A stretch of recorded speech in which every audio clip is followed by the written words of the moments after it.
Hello guys and welcome to my channel today's news. मैं हूं नीलम Thakur. So guys, हम कई दिनों से यूरोप में होने वाले रशिया और यूक्रेन कॉन्फ्लिक्ट के बारे में ही डिस्कस कर रहे हैं, लेकिन आज मैं आपको वापस इंडिया की ओर ले चलती हूं। आज जो इंडिया के नेबर कंट्री में हो रहा है वो भी किसी युद्ध से कम नहीं है। यस गाइस, हम बात कर रहे हैं श्रीलंका की। श्रीलंका का इकोनॉमिक क्राइसिस अब वहाँ के लोगों के लिए इतना असहनीय हो गया है कि कई लोग देश छोड़कर समुद्र के रास्ते इंडिया आ रहे हैं। हाल ही में तमिलनाडु के डिस्ट्रिक्ट कलेक्टर ने 22 मार्च को कुछ लोगों को पकड़ा था। सो गाइस, उनसे पूछताछ की गई और पूछताछ करने के बाद पता चला कि वो लोग श्रीलंका के रेजिडेंट हैं और इकोनॉमिक क्राइसिस से बचने के लिए लोग श्रीलंका से भागकर इंडिया आ रहे हैं। तमिलनाडु की इंटेलिजेंस से एक रिपोर्ट मिली है और उसमें उन्होंने ये बताया है कि आने वाले वीक्स में अप्रोक्सीमेटली 2000 श्रीलंकन तमिलनाडु आ सकते हैं। शायद अब आप इस बात से ये अंदाज़ा लगा सकते हो कि श्रीलंका की सिचुएशन क्या है और वहाँ के हालात क्या है, वहाँ की कंडीशन कितनी ज़्यादा ख़राब है। श्रीलंका के प्रेसिडेंट ने कंट्री में पब्लिक इमरजेंसी अनाउंस कर दी है। टूरिज्म पर डिपेंड श्रीलंका की इकोनॉमिक पहले से ही कोविड की वजह से बंद होने के कारण बहुत कुछ सहन कर चुकी है और अब कंट्री में फॉरेन एक्सचेंज रिजर्व में भी कमी आ गई है, जिसकी वजह से गवर्नमेंट जो है वहाँ के आम लोगों के लिए उनकी आम ज़रूरतों के सामान के इंपोर्ट की कीमत भी नहीं चुका पा रही है, जिस वजह से श्रीलंका में medicine, fuel, milk powder, gas, electricity, paper की एक्यूट शॉर्टेज हो गई है। सो गाइस, आप सोच रहे होंगे कि उनके पास कुछ स्टॉक में भी होगा, तो गाइस जो चीज़ें उनके पास स्टॉक में हैं उनके प्राइसेस बहुत ही ज़्यादा हैं जो वहाँ के आम लोग नहीं चुका पा रहे हैं। लोगों को फ्यूल खरीदने के लिए कई कई घंटों तक लाइनों में लगना पड़ता है। आपको ये जानकर बहुत हैरानी होगी कि वहाँ पर पेट्रोल डिस्ट्रीब्यूट करने के लिए हर पेट्रोल पंप पर श्रीलंकन आर्म फोर्स को डिस्ट्रीब्यूट किया गया है। पेपर्स की शॉर्टेज की वजह से लाखों स्टूडेंट जो हैं वो अपना एग्ज़ाम नहीं दे पा रहे हैं। देश के 2 बड़े न्यूज़पेपर्स ने अपनी फैक्ट्रीज को हाफ कर दिया है। इलेक्ट्रिसिटी की इतनी ज़्यादा शॉर्टेज है कि वहाँ 13 आवर्स का लाइट कट लग जाता है। गवर्नमेंट ने इलेक्ट्रिसिटी को बचाने के लिए वहाँ की जो स्ट्रीट लाइट्स हैं उनको बंद करने के ऑर्डर्स दे दिए हैं। इसका मतलब यह है कि वहाँ चीज़ों की सप्लाई कम है और उनकी डिमांड बहुत ज़्यादा है। इस वजह से वहाँ पर महंगाई डे बाय डे बढ़ती जा रही है। इस बात का अंदाज़ा आप इस बात से लगा सकते हो कि वहाँ 1 kg शुगर और राइस 300 रुपीज़ के हैं और milk powder approximately 1600 rupees kg है। लास्ट 3 मंथ्स में वहाँ पेट्रोल के प्राइजेस 92% और डीजल के प्राइजेस 76% तक बढ़ गए हैं। इन सब चीज़ों से परेशान होकर लोग अब सड़कों पर उतर आए हैं। हाल ही में प्रेसिडेंट हाउस के बाहर बहुत ही वायलेंट प्रोटेस्ट देखने को मिले हैं। लेटेस्ट रिपोर्ट के अकॉर्डिंग श्रीलंकन कैबिनेट के 26 मिनिस्टर ने अपना रेजिग्नेशन प्राइम मिनिस्टर को दे दिया है, बट गाइस वहाँ के कॉन्स्टिट्यूशन के आर्टिकल 49 के अकॉर्डिंग जब तक प्राइम मिनिस्टर कैबिनेट में मौजूद है तब तक कैबिनेट डिसॉल्व नहीं हो सकता है।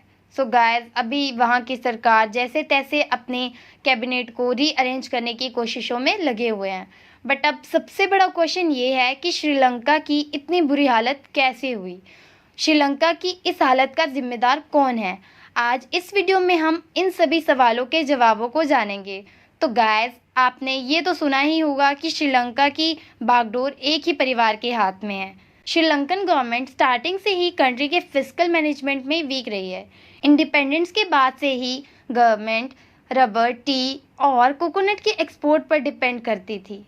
उनकी पहली प्रॉब्लम यही थी कि उनके फॉरेन रिजर्व का 90% इसी प्लांटेशन सेक्टर से आता था। बट जब 1950s में रबर और टी के प्राइसेस ड्रॉप हुए तो उनकी इंपोर्ट रेवेन्यू भी बहुत ही ज़्यादा डाउन चली गई गाइस। मींस उनके इंपोर्ट तो बढ़ रहे थे बट एक्सपोर्ट बहुत ही ज़्यादा कम हो रहे थे। ऐसे में उनके पास इंपोर्ट के लिए पेमेंट करने के लिए भी रिजर्व नहीं बचे थे। गाइस, अब श्रीलंका 75 ईयर्स के सबसे गहरे इकोनॉमिक क्राइसिस और महंगाई का सामना कर रहा है। गवर्नमेंट ने वहाँ पर इमरजेंसी अनाउंस कर दी है। सैटरडे से कुछ दिनों के लिए कंट्री में कर्फ्यू भी लगाया गया था, बट गाइस फाइनली अब ये कर्फ्यू हटा दिया गया है। तो गाइस, अब सबसे बड़ा क्वेश्चन ये उठता है, श्रीलंका की कंडीशन इतनी ख़राब कैसे हुई? तो गाइस नंबर 1 पर आता है टैक्स को कम करना। 2019 में प्रेसिडेंट राजपक्षे ने टैक्स को बहुत ही ज़्यादा कम कर दिया था। According to a report Sri Lanka में वैट को 15% से हटाकर 8% कर दिया गया था। इस वजह से देश के सरकारी खजाने में हर साल 60,000 करोड़ रुपए का नुकसान होने लगा। इस वजह से ग्लोबल लेवल पर भी श्रीलंका को बहुत ही ज़्यादा नुकसान हुआ। सो गाइस सेकंड इसका सबसे बड़ा रीज़न था कोविड ने इसको बहुत बड़ा झटका दिया। श्रीलंका के फॉरेन रिजर्व में टूरिज्म सेक्टर का बहुत बड़ा योगदान है, बट कोविड की वजह से आपको तो पता ही है गाइस कि सब कुछ बंद हो गया था, आना जाना, कोई कहीं नहीं बाहर नहीं आ जा सकता था। तो गाइस इस वजह से इस सेक्टर में बहुत ही ज़्यादा इफेक्ट पड़ा। इससे अनएम्प्लॉयमेंट बढ़ गई, लोगों के पास मनी बिल्कुल नहीं बची, जिससे उबरने के लिए वहाँ की गवर्नमेंट ने बड़े ज़्यादा नए नोट छापे, मतलब नए नोट प्रिंट किए, बट सिचुएशन और भी ज़्यादा बिगड़ती गई और डॉलर के मुकाबले श्रीलंका की करेंसी की वैल्यू बहुत ही ज़्यादा कम होती गई। कंट्री पर टोटल 2.55 लाख करोड़ का डेब्ट है और इसमें सबसे ज़्यादा हिस्सा चाइना का है। और नंबर 3 है फार्मिंग में चेंज। गवर्नमेंट ने लास्ट ईयर केमिकल फर्टिलाइजर के इंपोर्ट को अचानक से बैन कर दिया और कंट्री को पूरी तरह से ऑर्गेनिक फार्मिंग पे शिफ्ट होने को कहा। गवर्नमेंट के इस फैसले से लोगों को बहुत ज़्यादा प्रॉब्लम हुई। गवर्नमेंट के अकॉर्डिंग ऑर्गेनिक फार्मिंग करने से उन्हें $4 लाख मिलियन के फॉरेन रिजर्व का फ़ायदा हो सकता था, बट गाइस अचानक लगा बैन वहाँ के फार्मर्स के लिए मुसीबत बन गया। वहाँ के फार्मर्स ने इसके लिए प्रोटेस्ट किया, जिसका सीधा असर फूड शॉर्टेज के रूप में देखने को मिला। फूड आइटम्स के प्राइसेस इतनी तेज़ी से ऊपर जाने लगे और श्रीलंका की इकोनॉमिक कंडीशन और भी ज़्यादा ख़राब हो गई। एग्जाम्पल के लिए श्रीलंका टी के सेकंड लार्जेस्ट एक्सपोर्टर के रूप में जाना जाता है। ये उनके फॉरेन रिजर्व में 10% तक डिस्ट्रीब्यूट करता है। गवर्नमेंट के इस स्टेप के बाद इस सेक्टर में 50% पर ईयर का लॉस हुआ। केवल इसी सेक्टर ने उनके $1.25 बिलियन पर ईयर के एक्सपोर्ट को मिट्टी में मिला दिया। उसी तरह इनका राइस प्रोडक्शन 20% पर ईयर के रेट से गिरा। मीन्स जो कंट्री राइस प्रोडक्शन से सेल्फ सफिशिएंट हुआ करती थी, उसे अपने कीमती फॉरेन रिजर्व खर्च करके राइस को इंपोर्ट करना पड़ रहा है। इस स्टेप से उनके बाकी सेक्टर को भी बहुत ज़्यादा नुकसान हुआ, जैसे कि कार्डेमन, सिनेमन, पेपर एक्सेट्रा।